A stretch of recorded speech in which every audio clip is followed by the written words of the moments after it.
Estamos em Karaganda, uma região central do Cazaquistão, e eu acabei de chegar. Se você não viu aí a minha jornada, como que foi para chegar até aqui, você pode ver no vídeo que deve estar aqui na tela em algum lugar. Estou aí nessa jornada no Cazaquistão, seguindo para a Rússia, e eu acabei de chegar, como eu falei, a cidade é bem fofinha e vocês não sabem o que, mas eu descobri que tem um restaurante vegetariano. E, meu Deus do céu, isso na Ásia Central é o caos, né? É o momento ápice da vida de qualquer pessoa que é vegetariana, assim como eu. E eu tô indo pra lá agora, então eu espero muito que esteja aberto e que eu possa comer muitas comidinhas, porque eu estou com fome, estou com vontade de comer comida boa na carona que eu peguei agora. Foi muito lindo, ele compartilhou muita comida comigo, mas era tudo pão. Eu passei o dia inteiro comendo pão, não aguento mais comer pão. Então eu quero comer alguma coisa diferente agora. Então vamos junto, e quem sabe a gente vê aí qual é o rolê desse restaurante, e a gente também vai conhecer um pouquinho da cidade. Daqui a pouco também eu vou encontrar o amigo do meu anfitrião do Couchsurfing. Eu vou ficar na casa dele hoje. Vim parar aqui porque vim a convite dele. Nem tinha pensado em visitar Karaganda, essa cidade. Então é uma nuvem de mistérios aí pela frente, mas agora um passo de cada vez, e esse passo é comida. Pelo aplicativo Happy Cow que eu uso para descobrir onde tem restaurantes vegetarianos, esse aqui é o café. Vamos entrar e vamos ver se ele realmente é vegetariano.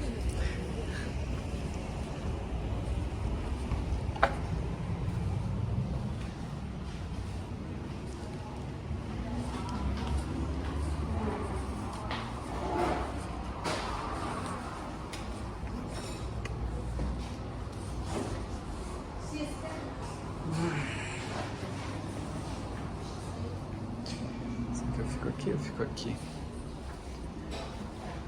Acho que eu vou ficar aqui. Hello.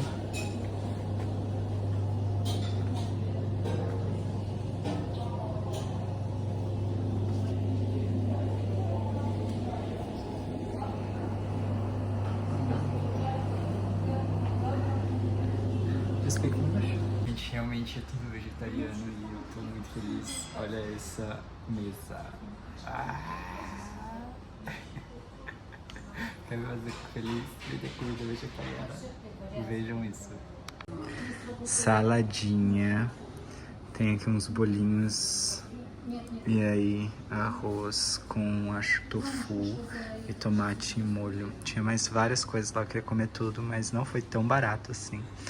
Então eu escolhi isso, e o ambiente também é bem gostosinho, ó. E eu já vi aqui que tem uns livros indianos, então deve ser mais ou menos essa relação. E ai, que delícia! Vamos comer.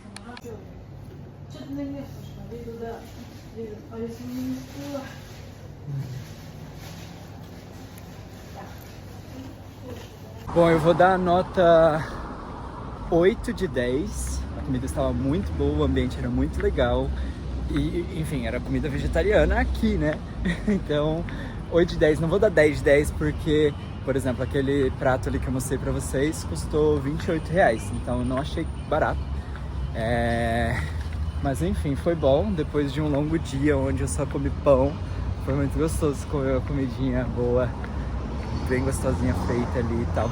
E aí, tinha umas moças ali, viram eu lá e aí começaram a falar comigo. Daí perguntaram se eu era vegetariano, perguntaram se eu tava só de trânsito aqui, o que é que eu tava fazendo.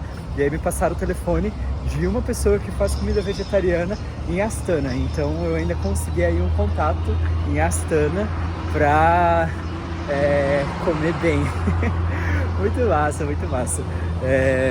Então agora eu vou procurar encontrar o amigo do meu anfitrião. E já tô dando uma olhadinha aqui na cidade, já tem uma estatuazinha ali. Ó, não sei de quem que é, mas tem uma estátua ali. E aqui tem, parece que é um city hall.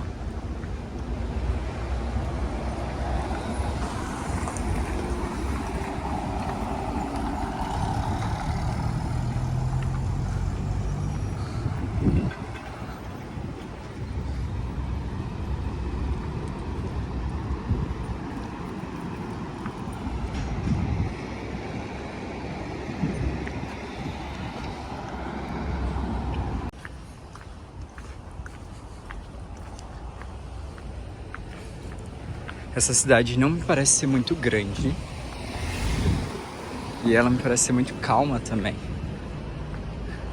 Os predinhos da época da União Soviética. Aqui temos uma feirinha. Olha, uma loja para todas as idades.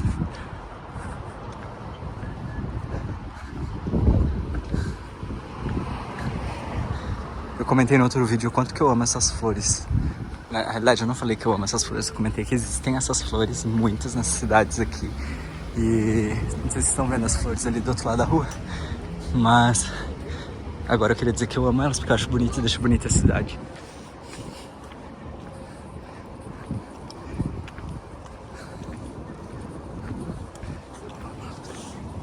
Pessoas tatuadas.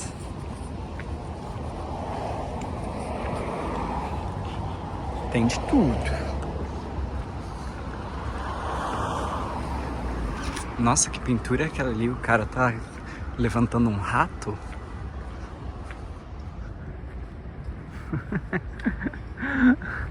Espero que seja um outro animal e não um rato.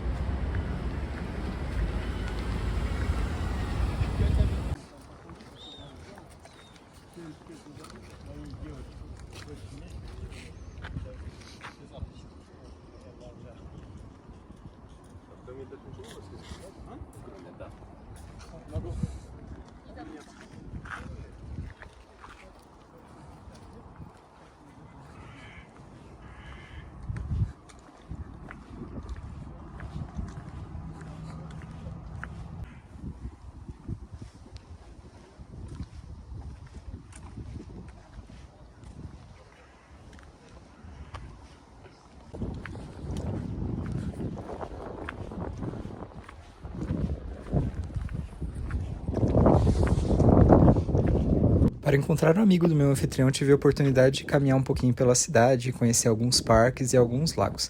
Aqui achei muito interessante que as pessoas também utilizam os espaços para atividades que não são tão convencionais, como a pesca. Logo depois, não demorou muito, o meu amigo chegou e a gente seguiu até onde eu ficaria hospedado naquela noite. Pelo que eu entendi, essa casa e o apartamento que eu estava indo era do meu anfitrião de Astana, mas esse cara estava ajudando a cuidar do lugar.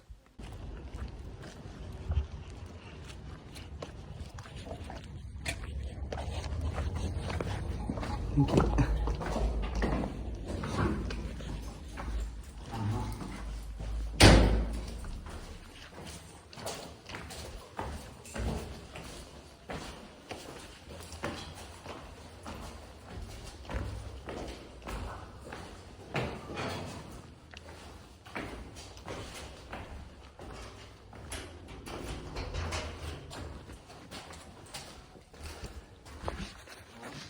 Obrigado, e dessa vez eu tô ficando num apartamento que é da época bem União Soviética mesmo, assim, tipo, não sei se vocês sabem ou se eu comentei aqui com vocês, mas quando toda essa região ainda estava sobre esse regime, eles construíam as coisas de uma maneira em que não houvesse muito destaque e diferença entre uma e outra. Então, se você vê os prédios, eles são todos muito parecidos, né?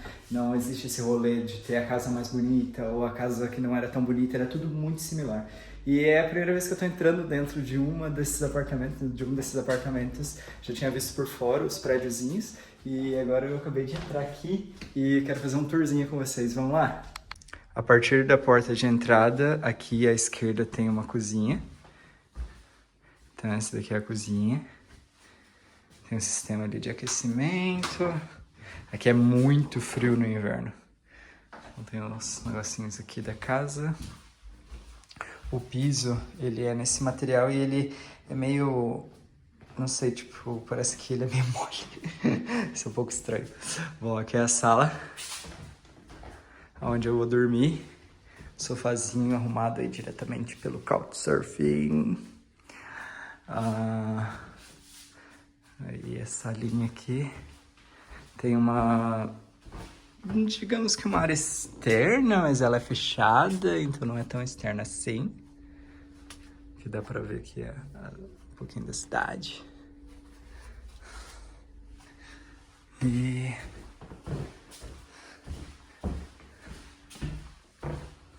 que é a porta de saída. Então são duas portas, tem essa porta aqui e ali uma outra porta que dá pro corredor. Então, um detalhezinho aqui. Aí o banheiro, ele é separado. Ó, luz do lado de fora. Esse lado aqui é o vaso sanitário. E o aquecedor. E do lado de cá é o parte do banho, chuveiro e tal. Bom, ali tem o quarto do amigo. E aqui tem uma porta que tá fechada, que eu não vou abrir ela. E também não vou fazer tour pelo quarto do amigo, porque não quero invadir a intimidade de ninguém. Que tal? Curtiram? No dia seguinte, o rapaz com quem eu tinha feito contato pelo Couchsurfing chegou em Karaganda e nós fomos em uma expedição por um museu chamado Karlag. E a partir de agora, a gente vai mudar um pouquinho o aspecto do vídeo, porque dentro do museu não era autorizado fazer nenhum tipo de gravação, então eu vou narrar a partir das fotos que eu tirei. Espero que eu consiga transmitir a importância e o significado desse lugar com um pouquinho do que eu aprendi lá. Quero deixar o alerta de gatilho, porque vamos falar de crimes hediondos que foram cometidos contra os direitos humanos. Contudo, acredito ser de grande valia aprender um pouquinho sobre a história, para que a gente não repita ela novamente. Karlag foi um complexo de campos de concentração e campos de trabalho forçado localizado na União Soviética durante a era stalinista. Esse prédio que vocês estão vendo, que é onde é o museu hoje, ele na realidade era o prédio administrativo principal de todo o Karlag, de todo o campo de concentração. Mas a área total era gigantesca. Para você ter uma ideia, equivale-se ao tamanho do estado do Sergipe. Este mapa mostra toda a área que era cercada e protegida por guardas. O ingresso para o museu custou R$16, já incluído um tour guiado em inglês. Este é o hall de entrada que já me chamou a atenção por essa peça pendurada na parede. Ela representa a cúpula das casas tradicionais do Cazaquistão e, na minha interpretação pessoal, o fato dela estar quebrada e ser aqui na parte de entrada do museu é porque é como se a história do Cazaquistão fosse manchada e fosse quebrada pelo que aconteceu aqui em Karlag. Antes de começar, eu pedi para ir no banheiro e achei muito curioso o fato dos vasos sanitários não ter separação, deles serem assim, abertos. É importante destacar que o prédio é o original da época da administração, porém, como ele é um museu agora, ele foi adequado à exposição. Existem sim algumas salas que são como eram no passado, e assim que elas aparecerem aqui eu vou sinalizar. Nos corredores é possível ver os postes de luz que eram usados na época para iluminar toda a região do Karlag e também muitos documentos que mostram um pouquinho da história. Em uma das paredes é possível ver uma pintura de Joseph Stalin, o líder da União Soviética de meados da década de 1920 até a sua morte em 1953. A sua ideologia política foi caracterizada pelo autoritarismo, coletivização agrícola forçada, repressão política, culto à sua personalidade e políticas econômicas centralizadas. O curioso dessa pintura é que em qualquer lugar que você estiver, que você consiga enxergar ela, os olhos de Stalin parecem que estão olhando para você. O nome Karlag é uma abreviação que se traduz aproximadamente como Campo Corretivo de Karaganda. Esse complexo foi usado para deter e punir prisioneiros políticos, criminosos e outros grupos considerados inimigos do Estado soviético. Foi uma parte sombria da história da União Soviética, caracterizada por condições extremamente severas de trabalho forçado. Os prisioneiros em Karlag eram forçados a realizar uma variedade de trabalhos sob condições extremamente difíceis. As atividades incluíam trabalho em minas, construção de infraestrutura para o país, agricultura, trabalho forçado em fábricas, trabalho em condições climáticas extremas, construção e manutenção dos campos de concentração. Como as pessoas eram obrigadas a trabalhar e criar tecnologias para que o trabalho funcionasse, muitas invenções aconteceram durante aquele tempo. Por exemplo, esta máquina mecânica que cria e fabrica alguns materiais feitos de madeira, esses que vocês estão vendo. Assim também como foram construídos muitos projetos de infraestrutura do país, sistemas de drenagem, sistemas de purificação de água. Muitos cientistas também muitos cientistas também eram presos e eram prisioneiros de Karlag. E nesse caso eles tinham que trabalhar para o governo soviético. Em algumas situações, alguns até mesmo chegaram a descobrir e criar coisas como essa lamparina que purificava o ar. Os prisioneiros não tinham a liberdade de se relacionar, por exemplo. Mas houve o caso desses 2 rapazes que conseguiram encontrar a solução para algum dos problemas que o governo tinha e eles tiveram o privilégio cedido de poder casar-se. A forma que as pessoas trabalhavam e as condições de vida eram extremamente brutais, com longas jornadas de trabalho, escassez de comida e roupas inadequadas. Muitos prisioneiros morreram devido a doenças, fome, exaustão e abuso. A repressão e o trabalho desumano dos prisioneiros eram características marcantes desse sistema de campo de trabalho forçado na União Soviética. E quem eram esses prisioneiros? Uma mistura diversificada de indivíduos, incluindo prisioneiros políticos, que podiam ser definidos como opositores do regime stalinistas, intelectuais, ativistas e dissidentes. Eles foram presos devido às suas opiniões políticas e críticas ao governo soviético. Criminosos comuns, aqueles condenados por roubo, homicídio e outros delitos. Grupos étnicos específicos, como tártaros da Crimeia, chechênios e outros, que foram considerados suspeitos por colaborar contra a União Soviética. E qualquer pessoa que fosse considerada uma ameaça ou inimigo do Estado Soviético, independentemente do motivo, poderia ser presa e enviada para campos de concentração forçados como Karlag. Os familiares dessas pessoas, inclusive, também iam para os campos, como foi o caso de muitas famílias de mulheres que foram descobertas a partir de cartas endereçadas enviadas da prisão. Todos foram caçados e também presos. Depois dessa intensa introdução ao que era Karlag, nós terminamos a primeira parte do tour conhecendo este quarto, que seria uma réplica de uma sala feminina dentro de Karlag, dentro da prisão. Nele era possível ver alguns materiais de trabalho, alguns itens de entretenimento e também algumas coisas pessoais de prisioneiras que estiveram por ali. A guia também nos explicou que se alguma mulher tivesse criança, essa criança ficava num lugar diferente, separado da mãe. E quando ela iria amamentar essa criança, ela não poderia ver a criança. Então os olhos eram tapados e a criança também tinha os olhos tapados durante a amamentação. Isso acontecia para que nenhum vínculo fosse criado entre o bebê e a mãe. A partir disso, elas ficavam na prisão até uns 3, 4 anos de idade. A partir daí, teriam que se virar. No caso, trabalhar e se sustentar, porque não seria cedido e nem doado nenhum tipo de alimento para eles. Por isso, existem muitas crianças que começaram a trabalhar com 5, 6 anos de idade nessa época. A coisa começou a ficar mais perversa quando nós descemos para a parte de baixo do subsolo do museu. Nessa área, cada sala representava uma cela ou um tipo de punição que eram dadas aos prisioneiros. Geralmente, se eles desobedeciam às ordens dos guardas, ou se tentavam fugir, ou se eles simplesmente achavam que esses prisioneiros estavam bolando algum plano ou fazendo alguma coisa para ir contra aos regimentos do espaço. As celas masculinas sofriam com uma falta de higiene gigante e por isso os prisioneiros morriam de doenças. Em situações extremas, eles eram enviados para hospitais por 2 dias. E por isso, muitos se machucavam de propósito porque na cela não tinha condições de habitar e era uma forma deles saírem de lá um pouco. Comida e água também era algo que não recebiam, e quando recebiam era pouco, para a quantidade de pessoa que estava na cela. Dessa forma, muitos prisioneiros criminosos assassinavam os prisioneiros políticos e religiosos para que eles tivessem mais alimento. Eles também faziam isso para pegar roupas de frio, porque no inverno tudo é muito extremo ali, podendo chegar a menos 40 graus. A cela feminina era mais organizada e as mulheres usavam o tempo para pintar. Estes eram os retratos feitos por elas, geralmente de membros de família ou de algumas lembranças que elas tinham. O inverno, como falei, sempre muito frio e era a época que mais morriam pessoas. As mulheres também usavam o tempo para fazer suas orações, mas se fossem pegas com qualquer objeto religioso, poderiam ser executadas. Aqui é uma representação de um livro religioso escondido nas roupas de uma das mulheres, porque era isso que elas faziam para conseguir manter a sua fé. As celas individuais eram muito menores e os prisioneiros ficavam no escuro, obrigados a ficar em pé, sem dormir. Porém, o pior não era isso. Se algum prisioneiro morresse naquele lugar, naquela cela, eles não retiravam o corpo e o próximo prisioneiro ficaria preso com o cadáver ao lado decompondo.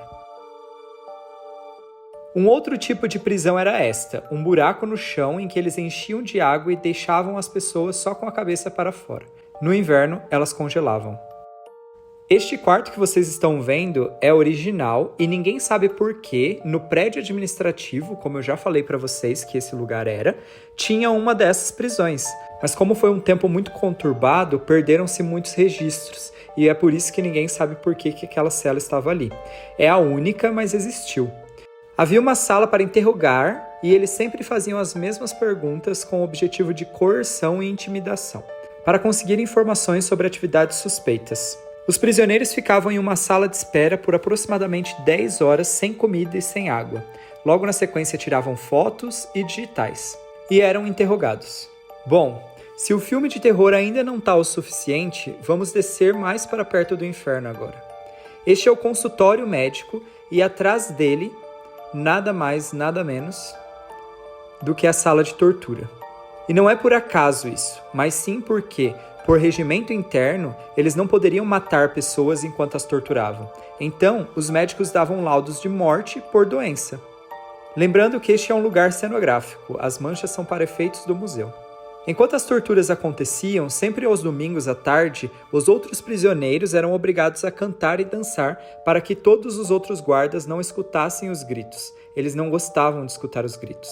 Por último, nesta ala, a sala de execução. As execuções podiam ocorrer por vários motivos, incluindo supostos crimes contra o Estado, conspirações políticas, tentativas de fuga, como eu já mencionei, ou simplesmente uma forma de manter o controle e espalhar o medo entre os prisioneiros.